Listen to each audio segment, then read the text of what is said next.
Bu, bu, bu. Bu na arabay na comment diri bu. Di basta? Sus, wala Kaning na nang comment diri oh. Ano siya nga, Dol, pwede ba i-reveal kung ano ang hanap buhay ninyo? I-rebel? Oo. Kwan, kini ang amo ang pangabuhi. Ay, dali lang. Tagalog, Tagalog ba ini? Di ba si Tagalog mo po di para makaintindi po siya kay Tagalog man ang nag-comment alangan karon Bisayaon mo na. Sana po ni si Rosme katawaan na po nimo karon sige lang makaintindi man sa sakwa kay kwan. Ay, pero mas nami gid nga Tagalogon bu. Kay Tagalog gud ang na-comment. Nga nahangyo gud siya nga pwede ano daw nato nang aton nga hanap buhay. Oo. Rebel. Ti Tagalogon mo gud siya Sige. sige.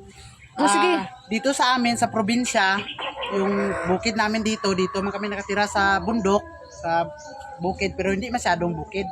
Mayroon kami na kukunan dito na mga produkto, yung para yung coconut, yan, ang coconut. Diyan kami nagkukuha ng pira para pabili ng mga bigas namin. Nakain namin ba? Tapos dito mayroon pa kami na produkto na mga saging. Ito, saging. Yun ang kung mayroong mga buyer dito na pupunta, yung mapuputol namin ang saging yung magulang na. Yung mapuputol namin yung saging namin dito, mga magulang na sila ba? Ibibinta namin sa mga buyer. Yun, pagkuha na namin ng binta, hinawakan namin, ayun, papabalit namin ng mga ulam, kinakailangan ng mga bata namin, yung mga estudyante, kahit ano, isa pa yung lilibor ako ng mga mais. Kung wala akong time, maglilibor ako kung hindi ako busy. Yung kumakaryada ako ng mga sinakuyong mais, malalaki. Tapos dito, kita yun rin ang mamanok ako ng 2 lang o 3. Ngayon malilipay lang ako ba? Kung sa para malilipay lang ako. Malilipay, hindi yung ako masyadong sugaril. Hindi yun. Parang lang ba, libangan ko lang ba, malilipay lang ako. Okay na yun. Ito, mayroon po kami dito yung may bababoy po kami. Dito may dati marami yung bababoy namin ba. Puno yung mga tangkal. Buta yung namin ba, tulungan.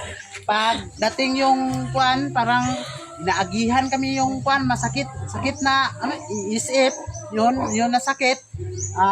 Biglang nawala yung mga bababoy namin. Yun, isa na lang nabibili namin na bababoy. Yung barako na lang na iwan. Tapos, doon, magagarden po kami doon. May mga ulamin, kung may mga gusto namin mag-ulam na mga fries na gulay. Doon, may ara dito kami dito. Parang may ara kami dito mo dito. Dito, may ara din kaming dito. Kung wala na kami ging ulam, kung wala na gid, yung last defense namin dito na. Tatangkong na kami. Malalakwa na kami ng tatangkong. Para pang ulam ba? Namin sa ginamos. Sa yung bagoong, yung bagoong sa inyo, sa amin yung ginamos. Lalapwa lang namin ang tinangkong kag yung uulamin na namin. Yun lang. Sana maintindihan yung Tagalog ko kay nagkapuliki nagigugmayo. Pasensya lang gid kayo. Sunod yung mag-request nga i-reveal ina lang Bisaya lang dito. Kay paspas kayo ko makaistorya.